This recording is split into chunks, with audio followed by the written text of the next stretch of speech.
तो एक बार फिर से उपस्थित हो चुके हैं आप सभी के अपने प्यारे से यूट्यूब चैनल एफएमएससी ग्रुप डिस्कशन में। दोस्तों बैकग्राउंड में थोड़ा देख रहे होंगे कि पूरा काला काला दिख रहा होगा और कुछ ऐसा चेहरा है जो कि आपको वाइट दिख रहा होगा। ये सब लाइट की कमाल है, जो कि प्रकाश की चैप्टर भी अभी आज आपको पढ़ने को देखने को मिलेगा। ये उसी प्रकाश का ही कमाल है। तो जिस प्रकार आप सभी जानते ही होंगे कि आज जो है बीपीएससी का जो छठा क्लास जो है, जो कि स्पेशल रिवीजन के रूप में चल रहा है, उसको लेकर फिर से आप सभी के सामने उपस्थित हो चुके हैं। और आपको यह बताते चले कि जो भी लोग इस क्लास को पहली बार देख रहे होंगे और उनको समझ में नहीं आ रहा होगा, तो उन सभी से यह रिक्वेस्ट करना चाहते हैं कि वो आप सभी लोग जो है इससे पहले वाला जो पूरा 5 वीडियो हमारे द्वारा अपलोड किया गया है उसको जाके आप देख लीजिएगा। उसको देखने के बाद जो है आपको सारा चीज़ समझ में आ जाएगा, क्योंकि हिस्ट्री एक ऐसा सब्जेक्ट होता है जिसको जितना कोरिलेट करके समझिएगा और पढ़ने की कोशिश कीजिएगा वह उतना ही आपका अपना होने वाला है। और एक ऐसी बातें हैं जो कि लोग बेहतर की हमेशा तलाश करते हैं और बेहतर की तलाश करने के चक्कर में बेहतरीन चीज़ को छोड़ देते हैं। तो उसी बेहतरीन चीज़ को जो है आप सभी के सामने सभी चीज़ को संग्रह करके जो है हम आपके सामने एक बार फिर से उपस्थित हो चुके हैं। और आज जो है आपको यह बता दें कि कल जहाँ तक हो गया था महेश बनवाल में, जो कि एनसीईआरटी सार संग्रह स्पेशल है, वो रॉलेट एक्ट और जलियांवाला बाग हत्याकांड कल हो चुका था। उसको आगे बढ़ाने के साथ साथ उसका आगे का 3 पेज कराया जाएगा और बाकी जो फिजिक्स और उसके बाद बायोलॉजी भी कराया जाएगा और उसके लास्ट में करंट अफेयर भी कराया जाएगा। और कुछ साथी का कमेंट आ रहा था कि हिस्ट्री के साथ साथ जो है ज्योग्राफी और पॉलिटी भी करा दिया कीजिए। तो उन सभी से रिक्वेस्ट करना चाहते हैं कि एक ही चीज़ में सब कुछ का संभव जो कर पाना वो मुश्किल नहीं हो पाता है। कुछ चीज़ को ऐसा होता है जिसको छोड़ के चलना पड़ता है। तो आप लोग के लिए हम भैया बता दें कि उसको छोड़ा नहीं जा रहा है। इससे पहले जो 8 बजे वाला वीडियो आप देख सकते होंगे, जो 8 बजे वाला जो वीडियो चढ़ता है आपको एफएमएससी ग्रुप डिस्कशन भी चलता है, वो उसमें आपको संपूर्ण चीज़ का चलता है। उसमें आपको हिस्ट्री के साथ साथ पॉलिटी और पॉलिटी के साथ साथ वर्ल्ड ज्योग्राफी भी उसमें चल रहा है। उसको आप देख के उससे भी अपना तैयारी पुटअप कर सकते हैं। बाकी अपना सेल्फ रिवीजन आप लोग अपने खुद से कर सकते हैं, जो कि सबसे बेस्ट होता है। तो आगे बढ़ते हैं। आज इसी सेशन को आगे लेके आए हैं। इसमें आगे जो है आज जो है खिलाफत आंदोलन और असहयोग आंदोलन जो है उसको कराया जाएगा। ये सारा चीज़ का जो है आपको एक कहानी के रूप में बताया जा चुका है और उसको फिर से आज आगे लेके आ जा रहा है, जो कि महेश बनवाल का वन लाइन फैक्ट है उसको बताया जा रहा है। उसके बताने के साथ साथ जो भी इसमें फैक्ट बनने वाला है उसको भी उसी समय डिस्कशन भी किया जाएगा। तो आप लोग वीडियो के अंदर बने रहिएगा और जो भी लोग चैनल पर विश्वास करके इसको सब्सक्राइब कर रहे हैं तो सब्सक्राइब करते रहिए और अभी अपने सभी साथियों से सब्सक्राइब इसको जो है करवाते रहिएगा, ताकि ये देखने में और अच्छा लगे। तो बताइएगा, आज का पहला क्वेश्चन हो जाएगा कि भारत में चलाए गए खिलाफत आंदोलन का जो है वह प्रमुख कारण क्या था। ये आपको बताए थे, तुर्की के खलीफा के पद को इंग्लैंड से जो हटा दिया गया था, इसलिए वहाँ खिलाफत का मुद्दा लगाया गया था। और भारत में खिलाफत का मुद्दा चलाने वाले कौन थे? गांधी जी नहीं थे, वो अली बंधु थे। अली बंधु में शौकत अली और मोहम्मद अली आ जाएंगे, ठीक ना। ये दोनों जहाँ जहाँ अली बंधु आएगा वहाँ 2 भाई होंगे। आपको बताए थे भी कि चापेकर बंधु में 2 भाई थे। कौन कौन थे? दामोदर और बालकृष्ण।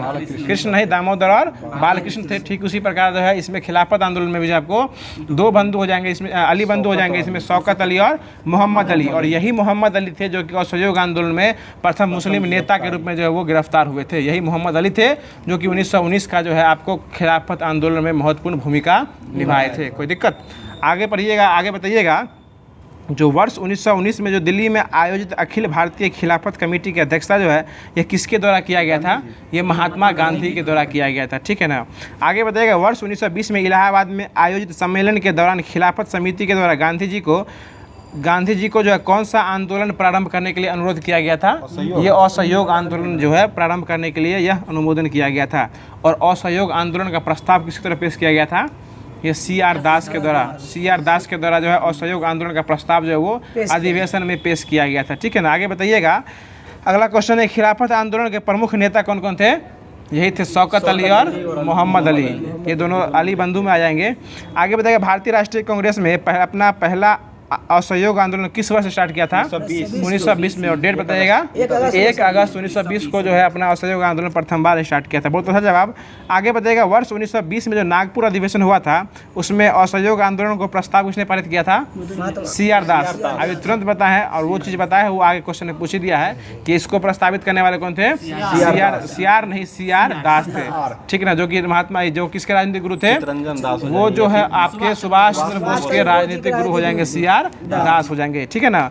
आगे बताएगा, अगला क्वेश्चन है, जो स्वराज का नारा गांधी जी जो है कौन से आंदोलन के दौरान दिए थे? यह असहयोग आंदोलन के दौरान जो है स्वराज का नारा दिए थे, ठीक है ना। आगे बढ़ेगा स्वराज, देखिए स्वराज शब्द का प्रयोग किए थे आपको 1906 के कलकत्ता अधिवेशन में दादा भाई नेहरू जी, वो स्वराज शब्द का प्रयोग किए थे। और उसे स्वराज का पहली बार प्रयोग कौन किए थे? स्वामी दयानंद सरस्वती। स्वामी दयानंद सरस्वती जो है वो पहली बार किए थे। और स्वराज शब्द का जो है नारा कौन दिए थे? ये महात्मा गांधी। देखिए स्वराज से कितना क्वेश्चन फंसाने के लिए देगा। स्वराज शब्द होगा, कहीं कहीं स्वराज का नारा होगा, कहीं स्वराज सिर्फ होगा, कहीं स्वराज में अधिवेशन हो जाएगा। इन सारे चीज़ों को हम आपको बता चुके हैं। एक बार फिर से बता देते हैं, स्वराज अगर सिर्फ रहेगा तो स्वराज शब्द का प्रयोग जो है आपको सिर्फ वैसे किए थे तो स्वामी दयानंद सरस्वती के द्वारा किया गया था। और स्वराज शब्द का प्रयोग किसी अधिवेशन में हो जाएगा तो दादा भाई नेहरू जी के द्वारा 1906 के कलकत्ता अधिवेशन में किया गया था। और स्वराज का नारा जो है इस 1920 में महात्मा गांधी का द्वारा लगाया गया था। देख लिए ना, ये तीनों स्वराज है, कितना फंसाने वाला है। तो आगे बताइएगा कि स्वराज पार्टी की स्थापना किस द्वारा किया गया था? CR दास और मोतीलाल नेहरू। और ये कब किए थे? 1923 में किए थे। बहुत अच्छा जवाब। 1923 में इसका स्थापना किए थे। और 1923 में जब इसका स्थापना किए थे तो इसके स्थापना में इसके अध्यक्ष कौन बने थे? CR दास ही इसके अध्यक्ष बने थे। और CR दास पेशे से वकील भी थे और इसलिए इनको अध्यक्ष बनाया गया था CR दास को, और सचिव बनाया गया था मोतीलाल नेहरू जी को। देखिए इसमें हुआ क्या था, स्वराज पार्टी की स्थापना हम आपको इससे पहले बताए होंगे कि स्वराज पार्टी का गठन करने का मुख्य उद्देश्य यही था कि गांधी जी का असहयोग आंदोलन वो वापस ले लिया गया था 1922 में ही। इसलिए 1922 के बाद 1923 में स्वराज पार्टी की स्थापना की गई। और वह इसलिए किया गया था क्योंकि गांधी जी असहयोग आंदोलन क्या किए थे?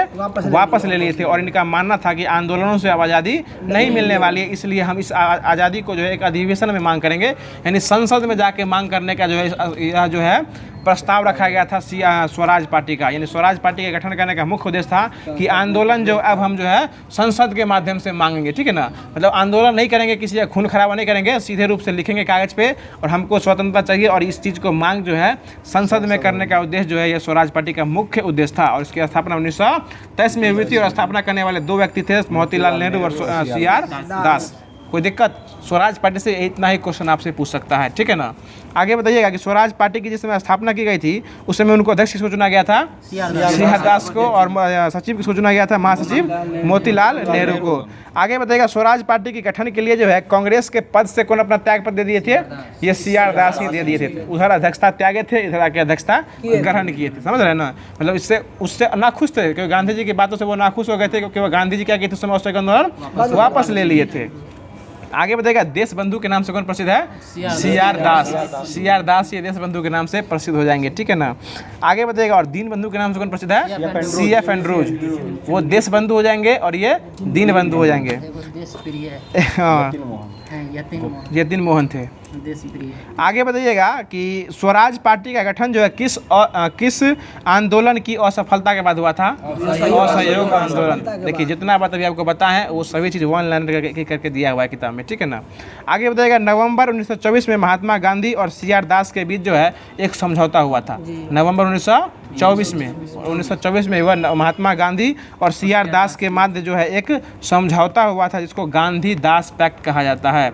आपको ये भी बताए थे कि पूना पैक्ट हुआ था 1932 में महात्मा गांधी और भीमराव अंबेडकर के बीच, दलित वर्गों के लिए हुआ था। लेकिन उसमें भी क्या हुआ, देखिए जब अलग अलग होने के बाद हुए गांधी जी जाके तुरंत सहयोग कर लेते थे, तुरंत उससे मिलने की कोशिश किया करते थे। गांधी जी उस छवि के व्यक्ति उस टाइम के थे।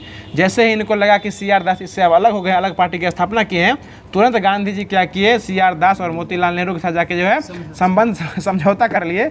और उसी समझौता को क्या कहा गया? गांधी दास। क्योंकि गांधी थे एक साइड से, CR दास थे, इसलिए इसको कहा गया गांधी दास पैक्ट। और ये कब हुआ था? 1924 में। यानी असहयोग CR दास की स्थापना हुई स्वराज पार्टी की, उसके 1 साल के बाद हुआ था, ठीक है ना। समझ रहे हैं देव बाबू?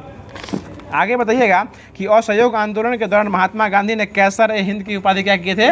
त्याग दिए थे। और उनको दिया कब गया था? 1915 में दिया गया था, जब गांधी जी क्या हुए थे? दक्षिण अफ्रीका से भारत आए थे। इनको 2 उपाधि दिया गया था, पहला दिया कैसर-ए-हिंद और दूसरा सेना में भर्ती कराने वाला सर्जेंट कहा गया था। और 1 मैन बाउंड्री फोर्स जो कि आपको कल बताया था, ये कब कहा गया था इनको?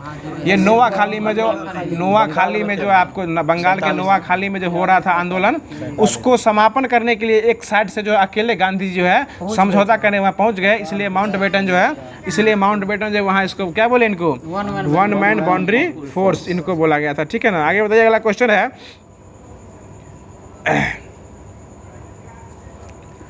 कि वर्ष 1921-22 में असहयोग आंदोलन का मुख्य परिणाम क्या हो जाएगा, तो हिंदू मुस्लिम का एकता हो जाएगा। ठीक है ना। देखिए जहाँ जहाँ आपको विफलता की बात करेगा वहाँ वह हिंदू मुस्लिम विफल हो जाएगा, जहाँ जहाँ आंदोलन की बात करेगा वह हिंदू मुस्लिम क्या होगा, एक हो जाएगा। ठीक है ना, ये समझ गए होंगे।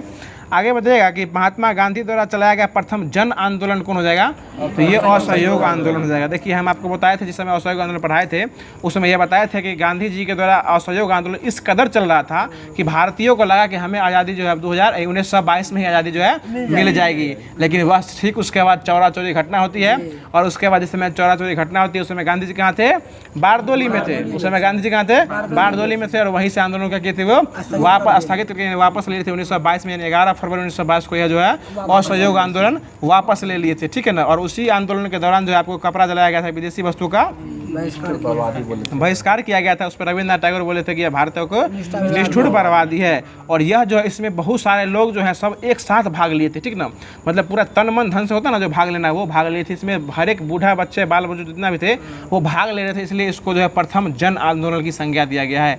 और आपसे क्वेश्चन ये पूछ जाएगा कि प्रथम जन आंदोलन जो है किस आंदोलन कहा गया है, तो क्या हो जाएगा, असहयोग आंदोलन। और असहयोग आंदोलन कब स्टार्ट हुआ था, 1 अगस्त 1920 को। देखिए आपको अभी तुरंत बताएं, और आपसे पूछ रहे हैं कि नागपुर अधिवेशन में ही जो है असहयोग आंदोलन जो है पारित किया गया था। आपसे ये भी पूछेगा कि किस अधिवेशन में असहयोग आंदोलन को पारित किया गया, तो नागपुर अधिवेशन। और नागपुर अधिवेशन की अध्यक्षता कौन किए थे, वो नहीं, नागपुर अधिवेशन में जो आर राघवाचारी इस अधिवेशन की अध्यक्षता किए थे। और उसके बाद 1920 का ही जो हुआ था आपको विशेष अधिवेशन, इसकी अध्यक्षता किए थे लाला लाजपत राय किए थे। ठीक है ना। देखिए आगे बढ़िए, अगला क्वेश्चन है कि चौरा चौरी घटना के समय गांधी जी कहाँ थे, बारदोली में थे। असहयोग आंदोलन कब समाप्त हुआ था, 11 फरवरी 1922 को ही समाप्त हुआ था। आगे बताइए कि 1925 में जो विट्ठल भाई को जो है सेंट्रल लेजिस्लेटिव असेंबली का प्रथम अध्यक्ष चुना गया था। यानी यही इनको जो चुना कब गया था, 1925 में ही चुना गया था। और यह जो है असेंबली की अध्यक्षता कब कर रहे थे, 1929 में। और उनके बाद 1929 में ही जो है आपको बम कांड हुआ था, जो कि आपको असेंबली में बम फेंका गया था। 8 अप्रैल 1929 को बम फेंका गया था, जिसकी अध्यक्षता कौन कर रहे थे, विट्ठल भाई पटेल। और विट्ठल भाई पटेल जो अध्यक्षता उस समय कर रहे थे, उनको चुना कब गया था, 1925 में ही विट्ठल भाई पटेल को जो है सेंट्रल लेजिस्लेटिव असेंबली का जो है प्रथम भारतीय अध्यक्ष जो है ये बनने वाले थे। और स्वामी विट्ठल भाई पटेल किसके भाई थे, सरदार वल्लभ भाई पटेल के यह जो है भाई थे। आगे बताइएगा, दिसंबर 1929 में कांग्रेस के लाहौर अधिवेशन की अध्यक्षता किसके द्वारा किया गया था, ये जवाहरलाल नेहरू के द्वारा जो है अध्यक्षता किया गया था। ठीक है। बताइएगा पूर्ण स्वराज का प्रस्ताव जो है कांग्रेस के लाहौर अधिवेशन के किस वर्ष पारित किया गया था, 1929। देखिए 1929 में जो है पूर्ण स्वराज का प्रस्ताव जो है कांग्रेस के लाहौर अधिवेशन में पारित किया गया था। और इसी में जो है आपको रात में जो है आपको रावी नदी के तट पर झंडा फहराया गया था। और 26 जनवरी को 1930 को जो है पूर्ण स्वाधीनता दिवस मनाया गया था। ठीक है ना। और इसी दिन यह शपथ लिया गया था कि भारत को जो हम आज़ादी दिलवा देंगे। आगे बताइए, अगला क्वेश्चन है, अगला क्वेश्चन हो जाएगा कि कांग्रेस कार्य समिति द्वारा पूर्ण स्वाधीनता दिवस कब मनाया गया था, 1930। तुरंत बताया ना, 26 जनवरी 1930 को। यानी पूर्ण स्वाधीनता दिवस कब मनाया गया था, 26 जनवरी 1930 को। 26 जनवरी याद रहेगा, 1930 याद ही हो जाएगा। आगे बताएगा, नेहरू रिपोर्ट जो है, नेहरू रिपोर्ट कांग्रेस के किस अधिवेशन में निरस्त घोषित कर दिया गया था, लाहौर अधिवेशन। यह लाहौर अधिवेशन 1929 में उसको जो है निरस्त कर दिया गया था। और नेहरू रिपोर्ट आया कब था, 1928 में जो है मोतीलाल नेहरू के द्वारा रिपोर्ट लाया गया था, जिसको नेहरू रिपोर्ट कहा गया था। और इसको निरस्त कब कर दिया गया था, 1929 के लाहौर अधिवेशन में जो है नेहरू रिपोर्ट को निरस्त कर दिया गया था। ठीक है ना। लाने वाले थे मोतीलाल नेहरू और निरस्त करने वाले जवाहरलाल नेहरू। आगे अब साइमन कमीशन, इसको देख लेते हैं। आगे बताइएगा, साइमन कमीशन जो है इसको कौन अन्य नाम से जाना जाता था, व्हाइट मैन कमीशन। और इसको इसलिए व्हाइट मैन कमीशन के नाम से जाना जाता था क्योंकि इसमें सभी क्या थे, अंग्रेज सदस्य थे। और इसमें सदस्यों की संख्या कितनी थी, साइमन में 7 को सदस्य थे और 7 के साथ क्या थे, अंग्रेजी थे। देखिए इस प्रकार से पढ़िए दे बाबू कि आपको लगे कुछ लेवल का तैयारी आपको एफएमएससी से देखने को मिला है। एग्जाम हॉल में जाइएगा, हमारी बातों को रिकॉल कीजिएगा, क्वेश्चन देखिएगा, और आपको यह सीन याद होगा ना तो आपको जल्द ही उसको कैसे जवाब आ जाएगा। ठीक है ना, एफएमएससी याद आ जाएगा। हाँ, उस समय आपको एफएमएससी का ये हमारा द्वारा बोला गया बात जो है उस समय याद आएगा कि जरूर हमको बताए थे और अभी मिस कर रहे हैं। इसलिए आप यहाँ जो भी जितना ही समय रहिए उसको ध्यान से सुना और समझने की कोशिश किया कीजिए। ठीक है ना। आगे बताइएगा कि साइमन कमीशन का गठन जो है यह कब किया गया था, 1927 को किया गया था। देखिए नियुक्ति 27 में हुआ था, 28 में। जी, साइमन कमीशन की नियुक्ति 1927 को हुई थी और आया कब था? 3 फरवरी 1928 को। 3 फरवरी 1928 को। जब जब आपको देखते हैं ना तो हमको लगता है कि हम जो आपके पीछे जो मेहनत कर रहे हैं वो अब साकार हो रहा है, ठीक है ना। क्योंकि आप जैसे व्यक्ति जब पढ़ने के प्रति इतना रुझान दिखा सकते हैं तो और अन्यत्र साथी तो और कुछ और बहुत कुछ कर सकते हैं। देखिए साइमन कमीशन की बात करते हैं ना, साइमन कमीशन का जो है स्थापना कौन किए थे? साइमन कमीशन जो है ना यह अंग्रेज के द्वारा में था। सर सुन लीजिए, सर जॉन साइमन की अध्यक्षता में यह लाया गया था, लेकिन इसको बनाने वाले थे बर्कन हेड साहब थे। बर्कन हेड के द्वारा साइमन कमीशन की नियुक्ति किया गया था देव बाबू, और यह सर जॉन साइमन की अध्यक्षता में भारत में एंट्री मारा था। इसलिए जब लाने वाले जो आदमी हो जाएंगे वो उनकी अध्यक्षता की थी, इसलिए वो अपने नाम पर लाए थे सर जॉन साइमन। और यह जो है आपको 1927 में बन गया था और 3 फरवरी 1928 को जो यह भारत में आया था। सबसे पहले दिल्ली में आया। हाँ, आगे बताइएगा कि लाहौर में इसका विरोध करने लाला लाजपत राय गए थे, मार लाठी से कपार फाड़ दिया उनका और उनका मृत्यु वहीं पर हो गया था, ठीक है ना। उस समय भी लाठी चलता था और अभी भी लाठी चलता है। आगे बताइएगा कि साइमन, देखिए इसमें दिए हुए है कि साइमन कमीशन के बाद मृत्यु के बाद उसके विरोध में लाठीचार्ज में उनकी मृत्यु हो गई। तो पंजाब केसरी की उपाधि किसे दिया गया था? लाला लाजपत राय को जो है पंजाब केसरी का जो है उपाधि दिया गया था। बहुत अच्छा जवाब। आगे बताइएगा साइमन कमीशन की नियुक्ति जो है कौन किए थे? Birken head.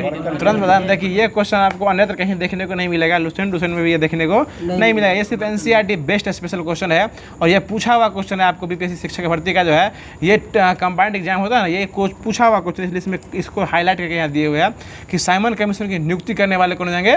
Birken head. Birken head. आगे बताइएगा साइमन कमीशन का समर्थन कौन किए थे? भीमराव अंबेडकर। देखिए भीम जो चीज़ का गांधी जी सपोर्ट करेंगे उसका वो विरोध करेंगे, जिसका ई विरोध करेंगे उसका गांधी जी सपोर्ट करेंगे, ठीक है ना। ऐसे बताइएगा। अगला क्वेश्चन बताइएगा कि आचार्य विनोबा भावे ने किस आंदोलन में शामिल होने के कारण पहली बार गिरफ्तार हुए थे? 1930। और 1930 में कौन सा आंदोलन चल रहा था? सविनय अवज्ञा आंदोलन। सविनय अवज्ञा आंदोलन जो है वो 1930 में स्टार्ट हुआ था, ठीक है ना। आगे बताइएगा कांग्रेस के किस अधिवेशन में कार्यकारी कमेटी को सविनय अवज्ञा आंदोलन प्रारंभ करने का अधिकार दिया गया था? ये लाहौर अधिवेशन, क्योंकि यह जो 1929 में हुआ था और साइमन कमीशन उसके बाद कब आया था? 1928 में आया था और इसके बाद सविनय अवज्ञा आंदोलन स्टार्ट हुआ था। आगे बताइएगा महात्मा गांधी ने 1930 में कहाँ से सविनय अवज्ञा आंदोलन स्टार्ट किया था? ये गुजरात के दांडी से। दांडी, क्योंकि वो दांडी मार्च भी किए थे, 12 मार्च 1930 को स्टार्ट किए थे और ये 5 अप्रैल 1930 को पहुंच गए थे, ठीक है ना। 322 किलोमीटर की यात्रा थी और लगभग 322 किलोमीटर थे और कितने समर्थक के साथ गए थे? सिर्फ 79। गांधी जी अगर रहेंगे, गांधी जी को अगर लीजिएगा तो 79 हो जाएगा और गांधी जी को छोड़ देना है तो 78, यानी 78 + 1 हो जाएंगे, ठीक है। अगला क्वेश्चन बताइएगा कि इसी यात्रा को जो है दांडी यात्रा भी कहा जाता है, जो कि साबरमती से चल के दांडी तक पहुंचे थे और वहां नमक कानून को भंग किए थे। आगे बताइएगा नमक सत्याग्रह के समय गांधी जी के समय जो है ये गिरफ्तार होने के बाद उस आंदोलन का जो है स्टार्टिंग को सुचारू रूप से चलाने का काम कौन किए थे? अब्बास तैयब जी। सही जवाब, अब्बास तैयब जी जो है आपको ये इसको स्टार्ट किए थे। सर एनटीपीसी हो या बीपीएससी शिक्षक भर्ती, क्वेश्चनों का सिलसिलेवार आपको एफएमएससी ग्रुप डिस्कशन के माध्यम से ही देखने को मिलेगा, ठीक है ना। क्योंकि यह सीढ़ी जो है ना, अभी सीढ़ी बनाने का काम किया जा रहा है, क्योंकि आपको आसमान तक सफ़र तैयारी करना है। अगला क्वेश्चन बताएगा महात्मा गांधी जो है धरासन नामक गोदाम पर जो है कांग्रेस कार्यकर्ताओं के धावे के समय किस स्थान पर थे? ये यरवदा जेल में थे, ठीक है ना। यरवदा जेल कहाँ पड़ता है? महाराष्ट्र के पुणे में पड़ता है यरवदा जेल, ठीक है ना। और पूना पैक्ट जो हुआ था गांधी जी और भीमराव अम्बेडकर के बीच, यही यरवदा जेल में ही हुआ था, ठीक है ना। जेल में भी गांधी जी को चैन नहीं मिल रहा था, ठीक है ना। आगे बताइएगा कि खान अब्दुल गफ्फार खान ने लाल कुर्ती आंदोलन को स्टार्ट किया था, जिनका मुख्य उद्देश्य क्या था? भारत को अंग्रेजों से आज़ादी दिलाना, ठीक है ना। और आपको ये बता दें लाल कुर्ती आंदोलन से एक क्वेश्चन हमको याद आ गया कि लाल क्रांति की संज्ञा जो है ये कब दिया गया था भारत में? बताए थे 1946 में जो हुआ था नौसेना विद्रोह, उसका झंडा का प्रतीक क्या था? लाल था, इसलिए उसको लाल क्रांति की संज्ञा दिया गया नौसेना विद्रोह को। आपको जो बात बताते हैं ना, आप उसको हमेशा रिकॉल करते रहिएगा तो आपको ज़्यादा याद रहेगा। वो दूसरा चीज़ है सर, लाल क्रांति टमाटर और मांस से उत्पादन समय, वो आपको जो है ना बायोलॉजी में पढ़ने को मिलेगा, कृषि की रुझान वो अलग हो जाएगी। आगे बताइए, अगला क्वेश्चन है जो किस आंदोलन के दौरान जो है गढ़वाल रेजिमेंट के सैनिकों ने प्रदर्शनकारियों पर गोली चलाने से मना कर दिया था। तो ये सविनय अवज्ञा आंदोलन, यानी गढ़वाल राइफल जो है वो पठान सत्याग्रहियों पर गोली चलाने से मना कर दिया था। और बस उस समय कौन सा आंदोलन चल रहा था? सविनय अवज्ञा आंदोलन उस समय चल रहा था। ठीक है ना। अगला क्वेश्चन बताइएगा कि वर्ष 1930 में अंग्रेज सरकार के विरुद्ध जो है पेशावर कांड के नायक कौन थे? ये वीर चंद्र सिंह गढ़वाली थे। यही गढ़वाल राइफल समझते हैं, वीर चंद्रवाल गढ़वाली थे। देखिए लाइट आते हुए जो हम लोग के चेहरे पर कितना अच्छा निखार आ जाता है, वो अभी आपको देखने को मिल रहा होगा। आगे बताइएगा कि जियातरंग आंदोलन कहाँ आरंभ हुआ था? नागालैंड में हुआ था। जियातरंग आंदोलन कब स्टार्ट हुआ था? कहाँ हुआ था? ये नागालैंड में हुआ था। बताइएगा प्रभावती जो है, प्रभावती ये किस क्षेत्र की स्वतंत्रता संग्रामी सेनानी थी? ये आपको बिहार के चंपारण से संबंधित थी, प्रभावती देवी। ठीक है ना। ये देवी से याद रखिएगा क्वेश्चन, बसंती देवी हो जाएगी, प्रभावती देवी। और एक और आपको बताए थे कल्पना देवी, नहीं सर, कमला देवी, कमला देवी चट्टोपाध्याय। ठीक है ना, उषा मेहता। ये सब महिलाओं को याद रखा कीजिएगा। अगला क्वेश्चन बताइएगा कि बेगूसराय के चौकीदारी टैक्स के विरुद्ध आंदोलन जो है किस एक आंदोलन का भाग हो जाएगा? तो ये सविनय अवज्ञा आंदोलन का भाग हो जाएगा। बेगूसराय से संबंधित टैक्स संबंधित जो है ये आपके सविनय अवज्ञा आंदोलन में टैक्स देने से मना कर दिया था, यही अपने बिहार के बेगूसराय वालों ने। अब जो है इसके बाद स्टार्ट कर रहे हैं गांधी इरविन और गोलमेज सम्मेलन। ये 3 पन्ना आपको महेश बनवाल से देखने को मिलेगा। और उसके बाद आप लोग इसके आगे जो है गांधी इरविन समझौता के आगे पढ़ लीजिएगा। उसके बाद फिर कल इसी माध्यम में क्यों होगा, इसको सुन लीजिए पहले कि गांधी इरविन समझौता को किस और अन्य समझौता से जानते हैं? दिल्ली समझौता। क्योंकि यह गांधी और इरविन के बीच जो दिल्ली में क्या हुआ था? समझौता हुआ था। देखिए इस समय बहुत सारा आपको जब 1930 का आंदोलन के बारे में बता रहे थे तो आपको यह भी बताया थे कि 30 के समय वायसराय कौन थे? लॉर्ड इरविन साहब थे। ठीक ना। और इरविन और गांधी के बीच समझौता हुआ था 1931 में, इसलिए इसको क्या कहा जाता है? गांधी इरविन समझौता। बताइएगा आपसे ये क्वेश्चन पूछा जाएगा किस आंदोलन के दौरान जो है गांधी और इरविन के बीच समझौता हुई थी? तो सविनय अवज्ञा आंदोलन। क्योंकि सविनय अवज्ञा आंदोलन उस समय चल रहा था, 1930 से स्टार्ट हुआ था। और सविनय अवज्ञा आंदोलन कब वापस ले लिया गया था? 1934 में। जी, बीच में एक बार 32 में स्टार्टिंग किया गया था, फिर 34 में इसको बंद ही कर दिया गया। जब गांधी जी गए थे ना द्वितीय गोलमेज सम्मेलन में भाग लेने के लिए, इसको स्टॉप कर दिए थे। और वहाँ उनका वाह क्या तैयारी हो गया आपका। आगे बताइए कि द्वितीय गोलमेज सम्मेलन में कांग्रेस का प्रतिनिधित्व कौन किए थे? महात्मा गांधी के द्वारा किया। देखिए गांधी जी 2 जगह पहली बार किए थे। कांग्रेस की अध्यक्षता भी एक बार की 1924 में किए थे, और दूसरा गोलमेज सम्मेलन में भी एक बार भाग लिए थे। ठीक है ना। आगे बताइएगा लंदन में प्रथम गोलमेज सम्मेलन में किस भारतीय नेता ने भाग लिया था? ये मौलाना मोहम्मद अली। वही मोहम्मद अली थे जो कि आपको खिलाफत आंदोलन से संबंधित थे, वही मौलाना मोहम्मद अली थे। ठीक है ना। हाँ आगे बताइएगा कि द्वितीय गोलमेज सम्मेलन के दौरान जो है गांधी जी को अर्धनग्न फकीर कहा था। विंस्टन चर्चिल और फ्रैंक मोरिस। ये गांधी जी जब यहाँ से धोती उती पहने गए थे ना, इसलिए उनको क्या बोला था? ये आधा पहने हुए कपड़ा है, ये फकीर की तरह यहाँ आया, इसलिए उनको बोला था अर्धनग्न फकीर बोला था। ये बोलने वाले कौन थे? विंस्टन चर्चिल और फ्रैंक मोरिस थे। देखिए क्वेश्चन पूछा हुआ है कि द्वितीय गोलमेज सम्मेलन में जो है अर्धनग्न फकीर गांधी जी को कौन कहा था? तो कौन हो जाएंगे? विंस्टन चर्चिल और फ्रैंक मोरिस। फ्रैंक मोरिस को भी याद रखिएगा। आगे बताइएगा सांप्रदायिक ये हो गया। बताइएगा प्रथम गोलमेज सम्मेलन और द्वितीय गोलमेज सम्मेलन और तृतीय गोलमेज सम्मेलन कब कब हुआ था? हुआ था 1987 1930, 1931 और 1932।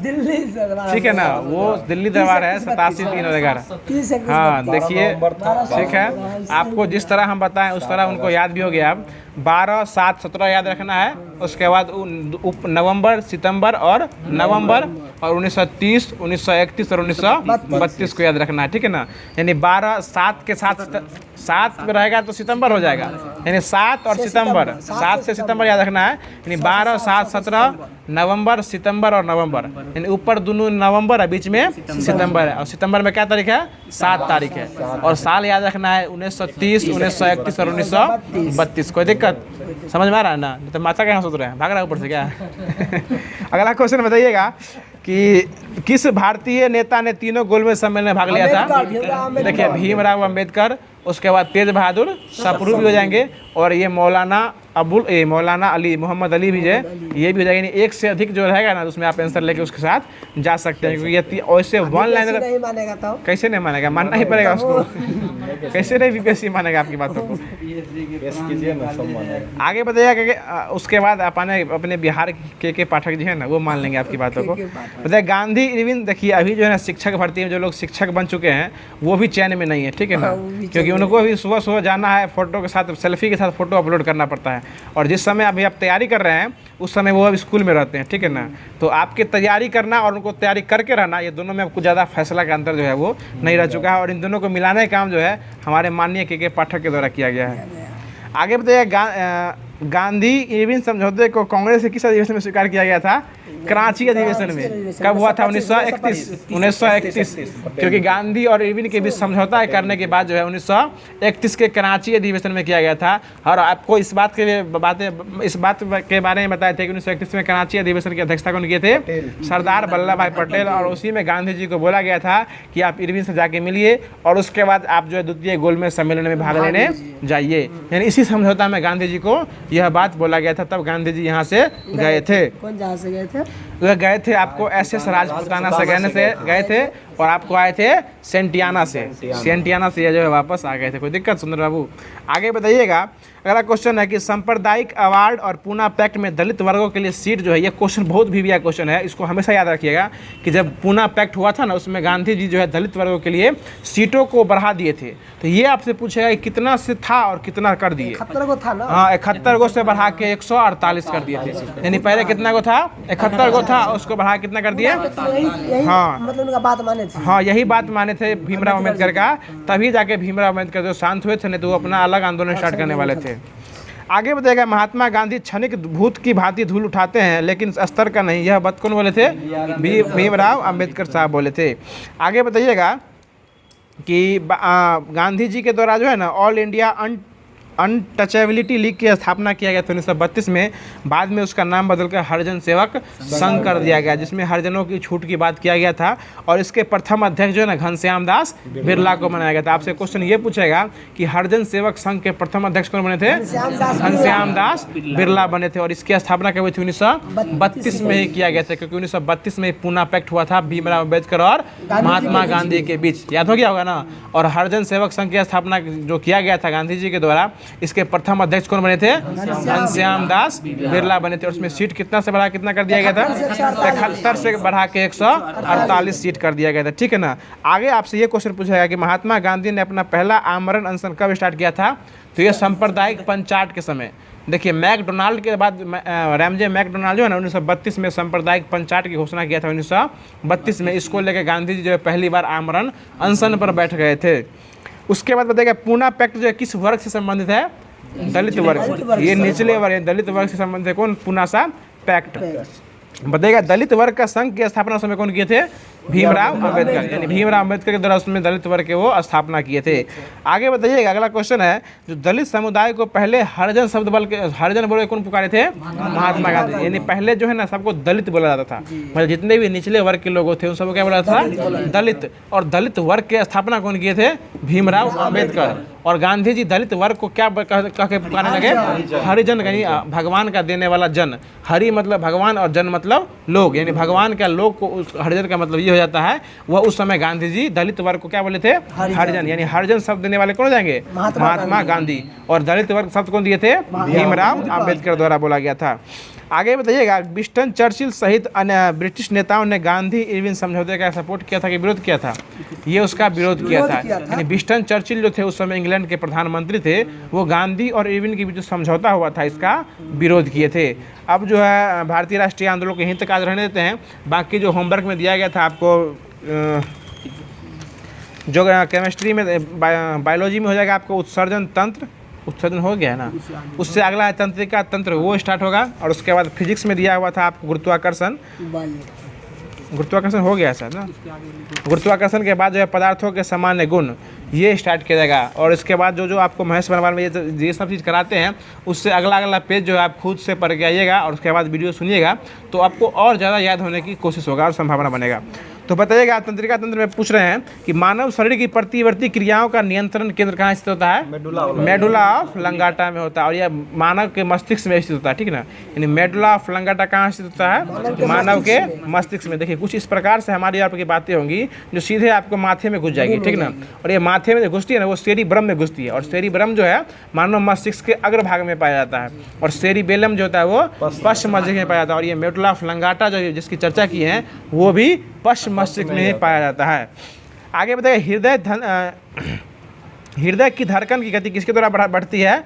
ये अनुकंपी तंत्रिका के द्वारा हृदय की धड़कन जो है वो बढ़ती है। आगे अगला क्वेश्चन बताइएगा, औसतन एक मानव मस्तिष्क का वजन कितना होता है? 1.36 किलो बोलिए, या 1350 से लेकर 1400 ग्राम बोलिए। बताइएगा, तंत्रिका तंत्र का विकास सबसे पहले किस जीव में माना जाता है? ये हाइड्रा में। सबसे पहले विकास किसमें हुआ था? हाइड्रा में। अगर आप पढ़ के आते हो जवाब देते हैं, समझे ना। आप पढ़ के नहीं आते हैं, ये गलत बात है। आप आगे से अभी आइएगा, इसको पढ़ के आइएगा और कुछ सुनने में और अच्छा लगेगा, ठीक है ना। आगे बताइए, अगला क्वेश्चन है कि मनुष्य में कपालीय तंत्रिकाओं की संख्या कितनी होती है? 12 जोड़ी होती है। 12 जोड़ी होती है उसमें कपालीय तंत्रिका की। और मेरु तंत्रिकाओं की संख्या कितनी होती है? 31 जोड़ी। जब जो है आप बच्चा रहिएगा उसमें 32 जोड़ी रहता है, और जैसे जैसे युवा हो जाएगा 2 जोड़ी जो है वो गर्ल्स पच के उसी में चिपक वो जुट जाता है, ठीक है ना। तब उसके बाद जो है 31 जोड़ी बच जाता है। आगे बताइएगा, मानव शरीर में भूख और भूख तथा तृप्ति मस्तिष्क के किस भाग के द्वारा नियंत्रित होती है? हाइपोथैलेमस। हाइपोथैलेमस यानी भूख प्यास जो लगता है आपको, हाइपोथैलेमस जब एक्टिव होता है तब आपको भूख लग जाता है। आगे बताइएगा, डिसलेक्सिया नामक बीमारी जो है मानव शरीर किस अंग से संबंध है? मस्तिष्क। और ये सीटेट का पूछा हुआ क्वेश्चन रहता है ना, डिसलेक्सिया, डिस्ब्राकिया, डिस्पेरिया, ये सब होता है। 4 प्रकार का विकार होता है मनुष्य में। तो इसमें जो आपको डिसलेक्सिया जो है वो मस्तिष्क से संबंधित हो जाएगा, और उम्मीद डिस्ग्राफिया लिखने से संबंधित हो जाएगा। सर हम उम्मीद यही करते हैं, हम सीटेट पास नहीं हुए हैं लेकिन ये सब चीज़ पता रखते हैं, समझे। आगे बताइएगा कि शरीर के अन्य सभी अंगों की तुलना में किस अंग की तुलना ऑक्सीजन में सबसे अधिक होती है? मस्तिष्क में। यानी अगर सबसे अधिक ऑक्सीजन लेता है तो कौन सा अंग लेता है? मस्तिष्क। और पूरा जो शरीर को चलाने का काम कौन करता है? मस्तिष्क ही करता है, ठीक है ना। आगे बताइए, अगला क्वेश्चन है कि तंत्रिका ऊतक का प्रमुख काम क्या होता है? ये उत्तेजनाओं को प्राप्त करना, और जहाँ जहाँ वो डिमांड करता है शरीर उस सब चीज़ को पूर्ति करना, ये इसका काम रहता है। आगे बताइए, अगला क्वेश्चन है, जो मनुष्य यह नहीं समझ पाता है कि कब भोजन करना है या कब भोजन करना छोड़ देना है, वह कौन रोग से पीड़ित होता है? ये बुलिमिया रोग से वह जो है पीड़ित रहता है। यानी कब भूख लगेगा कब प्यास लगेगा ये बात भूल जाता है। यानी बुलिमिया, भूलना से मतलब समझ से याद रख सकते हैं, बुलिमिया मतलब भूल गया ठीक है ना, बुलिमिया मतलब भूल गया। आगे बताएगा, जैविक घड़ी मानव शरीर किस अंग को कहते हैं? हाइपोथैलेमस, क्योंकि वही बताता है कब हमको खाना है, कब सोना है, कब उठना है, उसी को हाइपोथैलेमस कहा जाता है, ठीक है ना। क्या बोले? पीनियल ग्रंथि से आपको जो है ना, आपको उत्सर्जन तंत्र संबंधित है पीनियल ग्लैंड से, कि कब आपको निकालना है, कब आपको लेना है, समझ रहे ना। जो कि आपका पेशाब कब पेशाब करना है, कब आपको हागा लेने जाना है, ये सब पीनियल ग्लैंड का काम हो जाएगा। आगे बताइएगा, अगला क्वेश्चन है, जो मांसपेशियों के रेशों से मनुष्य का मस्तिष्क जो है कितने भागों में विभाजित होता है? 3 भाग में। तो बताइएगा, अगला क्वेश्चन है कि मानव शरीर का कौन सा भाग जो है वो अल्जाइमर रोग से प्रभावित होता है? मस्तिष्क। यानी मस्तिष्क में जो कौन सा रोग होता है? अल्जाइमर रोग होता है, ठीक है। आगे बताइएगा, मस्तिष्क जो है कितने भागों में बटा हुआ है? 3 भागों में, अग्र, पश्च और मध्य। यानी उसको बोला जाता है, अगर हो जाएगा तो आपको सेरिब्रम, पश्च हो जाएगा सेरिबेलम, और ब्रेन मस्टम हो जाएगा बिचला वाला, ठीक है ना, ठीक है। अगला क्वेश्चन बताइए, ब्रेन स्ट्रम होता है उसमें, उसे पश्च मस्तिष्क में जो है ना आपको सेरिबेलम, आपको मेडुला ऑब्लांगेटा होता है। बाकी अगर मस्तिष्क का भी आगे बहुत भाग हो जाता है, जिसमें हाइपोथैलेमस और उसमें पाया जाता है, अगर मस्तिष्क में पाया जाता है। आगे बताएगा, सुई चुभाने में के बाद किस अंग में अनुभव नहीं होगा पीड़ा का? यानी मस्तिष्क में अगर सुई चुभता है तो उसमें पीड़ा का अनुभव जो है आपको नहीं होगा, ठीक है। आगे अगला क्वेश्चन बताइएगा कि सीटी स्कैन जो है, सीटी स्कैन ये सामान्यतः किसका उपयोग करने के लिए किया जाता है? किसमें? एक्सरे में किया। एक्सरे, सीटी स्कैन से एक्सरे निकलता है, और सामान्य में बीमारियों को पता लगाने के लिए जो है सीटी स्कैन का उपयोग किया जाता है कि किस इसमें कौन सा रोग जो भी है। यानी जांच करने का मुख्य रूप से पूरा शरीर का स्कैन करके जांच, यानी सामान्य रूप से बीमारियों को, शरीर की असामान्यताओं को पता करने के लिए सीटी स्कैन का उपयोग किया जाता है। कितने दिन के बाद मिलता है? कितने दिन के बाद? आगे बताइएगा, वो तो डॉक्टर जानेगा कितने दिन बाद मिलेगा सब। हाँ, 2 दिन या 7-3 दिन बाद मिलता है। बताएगा, पेस मेकर जो है कहाँ लगाया जाता है? हृदय में लगाया जाता है। हृदय की गति को नियंत्रित करने के लिए पेस मेकर का यूज किया जाता है। जी सर। आगे बताइएगा, मानव मस्तिष्क का कौन सा भाग जो है वृद्धि, स्मृति और तर्क का केंद्र होता है? सेरिब्रम। सेरिब्रम। यही इसमें इसी में जो आपको वृद्धि, स्मृति यानी जितना भी ये बात याद रखते हैं या भूल जाते हैं, याद रखते हैं, तर्क वितर्क करते हैं, ये सब सेरिब्रम में ही होता है, जो कि अग्र मस्तिष्क में पाया जाता है। अगला क्वेश्चन बताइएगा, जो न्यूरॉन का बाहर निकला हुआ लंबा भाग क्या कहलाता है? सिनेप्स ना, एक्सॉन कहलाता है, एक्सॉन, और उसको हिंदी में तंत्रिकाक्ष कहते हैं, ठीक है ना। अब जो आपको फिजिक्स स्टार्ट करते हैं, जो कि दिया हुआ था, इसमें पदार्थों का सामान्य गुण है, इसको थोड़ा ध्यान से बताइएगा। ये तो हो गया था पदार्थों का सामान्य गुण, इसके आगे था ना, तरंग गति था। इसको बताइएगा कि रात्रि दृष्टि उपकरण में प्रयोग की जाने वाले सबसे रात्रि दृष्टि उपकरण में, जो नाइट विजन में जो लोग डिवाइस में यूज करते हैं, वो कौन सा तरंग यूज करते हैं? अवरक्त तरंग, इसको इंफ्रारेड भी कहा जाता है। इंफ्रारेड वेव जो है यानी रात्रि के रूप में, दृश्य विकिरण के रूप में उपयोग किया जाता है। आगे बताइएगा, दृश्य तरंग का प्रकाश का तरंग दैर्घ्य नैनोमीटर में कितना होता है? ये 390 से लेकर 750 नैनोमीटर के बीच होता है। बताइएगा, आंतों से संबंधित रोगों को जो है निदान करने के लिए कौन सा रे उपयोग करते हैं? एक्सरे, यानी आंतों को जांच करने के लिए एक्सरे का उपयोग किया जाता है। अगर आपसे ये पूछा है कि किरणों में सबसे अधिक वेधन क्षमता किस किरण की होती है, तो गामा रे। गामा रे का जो सबसे अधिक वेधन क्षमता होती है। आगे बताइएगा कि समीप आती हुई रेलगाड़ी की सीटी अधिक तेजी से और दूर जाती हुई रेलगाड़ी का सीटी जो है थोड़ा धीरे धीरे सुनाई पड़ता है, यह किस प्रभाव के कारण? डॉपलर प्रभाव के कारण जो ऐसा होता है, ठीक है ना। आगे बताइएगा, एक्सरे किरण की खोज कौन किए थे? रॉन्टगन के द्वारा किया गया था। और दृश्य किरण की खोज न्यूटन के द्वारा किया गया था। और आपको अवरक्त किरण की तरह हर्सले, विलियम हर्सले के द्वारा किया गया था। और लघु रेडियो तरंग की तरह हर्टज, हेनरी हर्टज, और दीर्घ हो जाएगा तो मार्कोनी के द्वारा किया गया था। आगे बताइए, अगला क्वेश्चन है कि गामा किरणों के उत्सर्जन के कारण सामान्यतः कौन सा कोबाल्ट निकलता है? उसमें कोबाल्ट 60 निकलता है। आगे बताइएगा, प्रकाश कैसी तरंग है? एक प्रकार का अनुदैर्घ्य और अनुप्रस्थ में बताना है आपको। प्रकाश अनुप्रस्थ तरंग हो जाएगा और आपको ध्वनि जो है वो अनुदैर्घ्य हो जाएगी। प्रकाश कैसी तरंग है? अनुप्रस्थ, और ध्वनि कैसी है? अनुदैर्घ्य तरंग हो जाएगी। अगर भूकंप जो होता है उसमें पूछेगा एस और पी कौन सा तरंग है, तो भूकंप का एस तरंग जो हो जाएगा वो अनुप्रस्थ हो जाएगा, और पी वाला जो है वो अनुदैर्घ्य हो जाएगा। आगे बताइए, क्वेश्चन है कि एक रडार शत्रु के वायुयान की उपस्थिति का पता लगाने में कौन सी तरंग का उपयोग करते हैं? रेडियो तरंग। रेडियो तरंग का उपयोग किया जाता है। अगर आपसे ये पूछ ले कि बंद चूल्हे के ओवन में किसका उपयोग किया जाता है? कौन सी तरंग का? सूक्ष्म तरंग का। बंद चूल्हे में सूक्ष्म तरंग का उपयोग किया जाता है। और सुदूर और संवेदी युक्त यानी रिमोट कंट्रोल डिवाइस, जिसमें उसमें कौन सा तरंग यूज किया जाता है? अवरक्त तरंग। यानी रिमोट नहीं देखते हैं, जो टीवी वाला रिमोट होता है उसमें कौन सा तरंग यूज होता है? उसमें अवरक्त तरंग का यूज जो है वो किया जाता है। और अगला क्वेश्चन बताइएगा, जो कि आज का लास्ट क्वेश्चन हो जाएगा इस फिजिक्स का, दो उत्तरोत्तर स्ट्रिंग और दो उत्तरोत्तर गर्त के बीच की दूरी क्या कहते हैं? अनुदैर्घ्य नहीं, तरंग दैर्घ्य कहते हैं। उसको तरंग दैर्घ्य कहा जाता है, और उसी को इंग्लिश में क्या कहते हैं? वेव लेंथ कहा जाता है। और इसको किससे सूचित करते हैं? इसको लैम्डा से सूचित किया जाता है। लैम्डा इसका संकेत हो जाएगा, लैम्डा। तो अब जो है आपको इसके बाद आपको करंट अफेयर देखने को मिलेगा, जो कि आपको बताया था कि भारत और विश्व में प्रथम, जो इसको पढ़ लीजिएगा। करंट अफेयर देखिए, वैसे जो है बहुत सारा पढ़ना नहीं रहता है। बाकी करंट अफेयर आप रेगुलर देखना चाहते हैं तो 8 बजे वाला क्लास जो है आपको स्पेशल के लिए शुरू का जो है 5 से 10 मिनट जो है वो करंट अफेयर बेस्ट, जो कि रोज़ का डेली करंट अफेयर चला जाता है। और बाकी इसमें भी जो आपको जो लास्ट में समय बचता है इसमें भी, तो भारत और विश्व में आज प्रथम दिया हुआ है, उसको पूछ लेते हैं कि भारत के ट्रैफिक ऑडिट करने वाला पहला राज्य कौन बना है? भारत का बिहार बना है। ट्रैफिक ऑडिट करने वाला पहला राज्य बिहार बना है, ठीक है ना। आगे बताइएगा कि देश का पहला डाई स्काई पार्क कौन बना है? पेंच टाइगर रिजर्व। ये कहाँ है? पेंच टाइगर रिजर्व महाराष्ट्र में स्थित है। आगे बताइएगा, देश का पहला AICT कौन बना है? लखनऊ। पहला AICT कौन बना है? लखनऊ। AICT मतलब हुआ आर्टिफिशियली इंटेलिजेंस सिटी, ठीक है ना। वहाँ जो है कंप्यूटरों के माध्यम से अधिक काम होने वाला है, जिसको AI लोग कहता है, ठीक है ना। आगे बताइएगा, स्वदेशी लड़ाकू विमान तेजस से उड़ने वाले पहले प्रधानमंत्री कौन बने हैं? नरेंद्र दामोदर दास मोदी बने हैं, जो कि पहले प्रधानमंत्री बने हैं। आगे बताइएगा कि दुनिया का पहला 3D प्रिंटेड मंदिर कहाँ बना है? तो ये तेलंगाना में बना है। देखिए 3D 3 को चीज़ होता है, तीनों को बता देते हैं अभी कि 3D प्रिंटेड मंदिर हो जाएगा तो हो जाएगा तेलंगाना, 3D प्रिंटेड आपको मस्जिद हो जाएगा तो आपको सऊदी अरब हो जाएगा, और 3D प्रिंटेड डाकघर हो जाएगा तो कर्नाटक जो हो जाएगा बेंगलोर, ठीक है ना। तीनों 3D क्लियर हो गया। पहला मंदिर रहेगा तो तेलंगाना, मस्जिद रहेगा तो सऊदी अरब, और बेंगलोर पोस्ट ऑफिस रहेगा तो बेंगलोर में हो जाएगा, ठीक है ना। आगे बताएगा सभी आवारा कुत्तों को नसबंदी करने वाला पहला देश कौन बन गया है?